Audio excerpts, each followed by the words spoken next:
নমস্কার সবাইকে। এখানে আমি রেডি হয়ে বেরিয়ে পড়েছি। আজকে আমরা সবাই মিলে যাচ্ছি আতিচকি। তো ওই দিন আর গোয়া থেকে ফেরার পর আর কোনো ভিডিও নেওয়া হয়নি।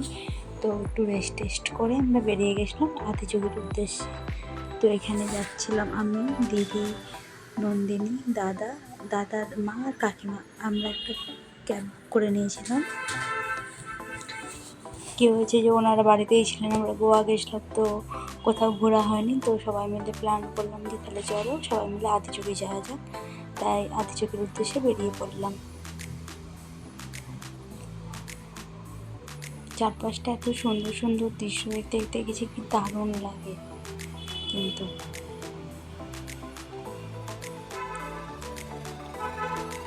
তো আমরা এখানে সামনাসামনি পৌঁছেই গেছি। তো ওই যে দূর থেকে দেখতে পাচ্ছেন গেটটা, ওটা হচ্ছে আতিচকির গেট। এই যে এখান থেকে আমরা ওই 2 থেকে 3 কিলোমিটার ভিতরে যেতে হবে। আর সত্যি রাস্তাটা এত দারুণ না, এখানে ছোটো ছোটো একটু পাহাড়গুলো আছে, তো রাস্তাটা একটু অন্যরকমই লাগছে। আমি তো অনেকবারই আতিচকি এসেছি, এবারে যাওয়ার সময় দেখলাম যে অনেকটা উন্নতি হচ্ছে আস্তে আস্তে। যেমন হয়েছে যে রাস্তায় যেতে যেতে ওই গেটটার ওই পর থেকে আর কি, ওই যে 2-3 কিলোমিটার আমরা ভিতরের রাস্তাটাই যাই, ওটাই ঠাকুরের ছবি টবি সব কিছু লাগিয়ে রেখেছে। আর রাস্তাগুলোও বলে দিয়েছে যে কোন দিকে যাবেন।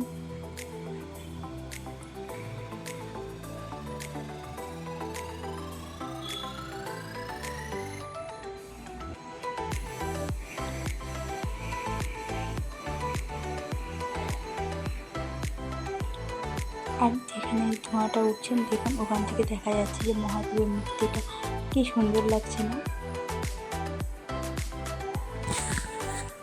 একটা আলাদা রকম, সত্যি কথা। মানে এইটা মানে বলে বোঝানো যাবে না, কি সুন্দর। এরপর আমরা মন্দিরের ওখানে পৌঁছে গেলাম। আমাদেরকে একটু আগেই নামিয়ে দিয়েছিল, তো ড্রাইভারটা বললো যে আমি গাড়ি নিয়ে ওখানে থাকবো। এরপর দিদি একটু হাই করে নিচ্ছিল।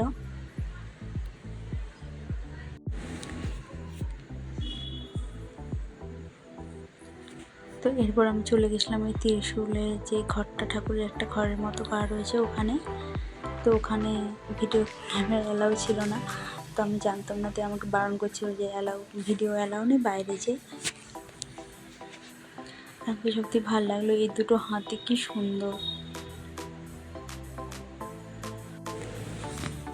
তো এরপর ভিতরে আমি ঢুকে গেলাম। তো ওখানে সবাই কল করছে, আর ওখানে একটা করে ফোঁটা দিচ্ছে সবাইকে কপালেতে।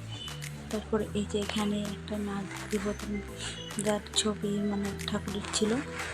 এখানেও ভিতরে কিন্তু ফটো অ্যালাউ ছিল না। এরপর এই দেখুন আতিচকি সামনাসামনি পৌঁছে গেছি।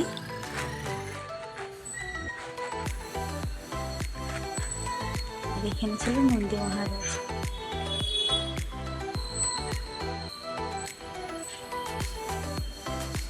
আর ওখানে ভিতরে সবাই পুজো দিচ্ছে। এখানে কিন্তু একটা জিনিস যে আপনাকে লাইন দিতে হবে, লাইন দেওয়ার পর পুরো রাউন্ড হয়ে ঘুরে এসে তারপরে আপনি যারা যারা টিকিট কাটে তারা পুজো দিতে পারে। আর ওখানে হচ্ছে আপনার পুজোর ডালা বিক্রি হচ্ছিলো। আর ভিতরে কোনো ভিডিও করা অ্যালাউ ছিল না। এরপর আমি এখানে লাইনে দাঁড়িয়ে পড়েছিলাম। তো ওখান থেকে ঠাকুরের দর্শন করে চলে আসছি উপরটাই আতিচকির। আর একটা জিনিস দেখুন, এই যে শিব ঠাকুরের যে গলায় হারটা দেখতে পাচ্ছি, এটা কিন্তু অসংখ্য রুদ্রাক্ষ দিয়ে তৈরি হয়েছে। আর এত সুন্দর লাগছে কি বলবেন, দূর থেকে কিন্তু এটা কেউ বুঝতে পারবে না। যারা সামনে যাচ্ছে তখনই দেখে বলছে ও বাবা এত রুদ্রাক্ষের মালা। সত্যি কথা যে মানে কত রুদ্রাক্ষ লেগেছে। এই যে বাবার পেছন দিকটায় আমরা এসেছি, এখন দেখুন পাহাড়টা দেখা যাচ্ছে অনেকটা সামনে থেকে।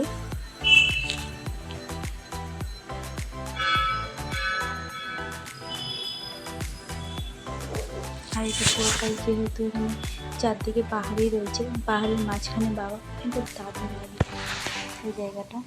এখানে কিন্তু 2-3টে দোকানও আছে, আর এখানে আমি ভিডিও করছিলাম বলে দিদিটা সবাই হাই করে দিচ্ছিল।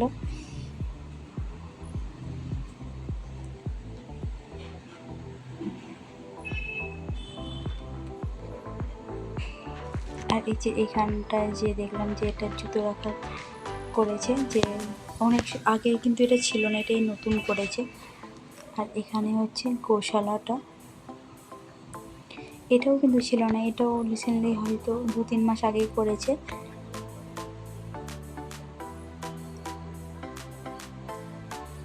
এখানে যে প্রচুর নন্দী মহারাজ ছিল, অনেকগুলোই। আর ওখানে যে কাউন্টারটা দেখালাম, ওখান থেকে আপনি টিকিট কেটে এসে এখানে খাবার দিতে পারবেন। এই যে নন্দী মহারাজগুলো সব দাঁড়িয়ে রয়েছে।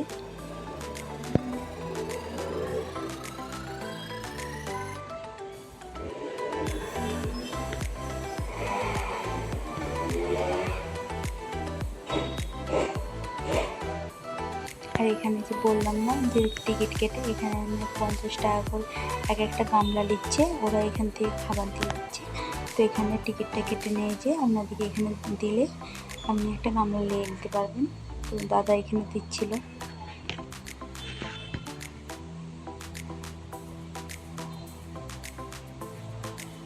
তাই নন্দিনীকে বলছিল যে কোনটায় দিবে দেখাতে, তো ওই জন্য নন্দিনীকেও নিয়ে গেল।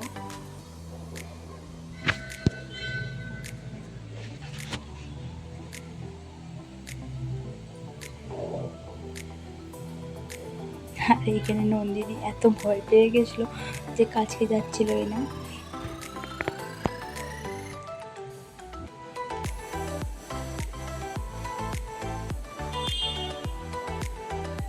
এখানে দাদা নিজের হাতে করে 2টো গরুকে দিয়েছিল, তো খাইয়ে দিচ্ছিল।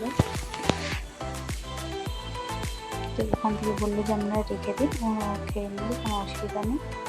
আর এই দেখুন মহাদেবের মূর্তিটা, কিছুক্ষণ বাদ দিয়ে লাইটিং শুরু হবে, তাই এখানে কিছু কিছু লোক বসেও পড়েছে। এরপর শুরু হয়ে গেছে লাইটিং।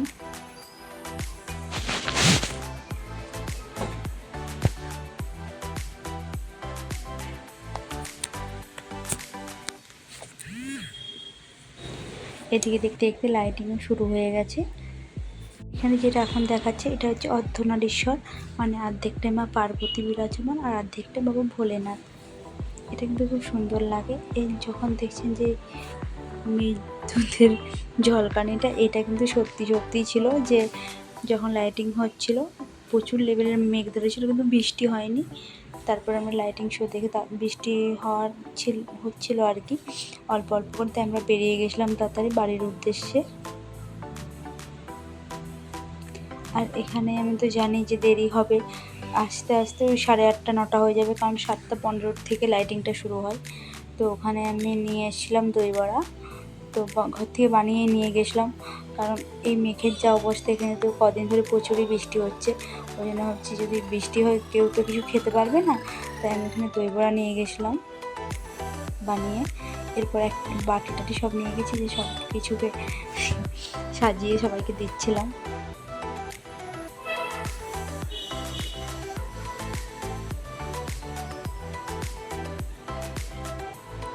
ওখানে আমার একটা ভুল হয়ে গেছে, যে দিদি আর নন্দিনী দই দিয়াটা খায় না, ওরা শুকনো বড়াটা খায়, ওখানে নিয়েতেই ভুলে গেছিলাম। আমার এত খারাপ লাগছিল কি বলবো, তাই আমি অনেকবার ধরে বলছিলাম যে মা তোমাদেরটা আনতে ভুলে গেলাম। কী হয়েছে, সবাই বেরোচ্ছি, তাড়াহুড়ো করে বেরোনোর চক্করে ভুলেই গেছি। তো আজকে আমাদের এই আদিযোগীর ভিডিওটা কেমন লাগলো সবাই জানাবেন। সবাইকে টাটা, আবার দেখাবেন নতুন কোনো একটা গল্প নিয়ে।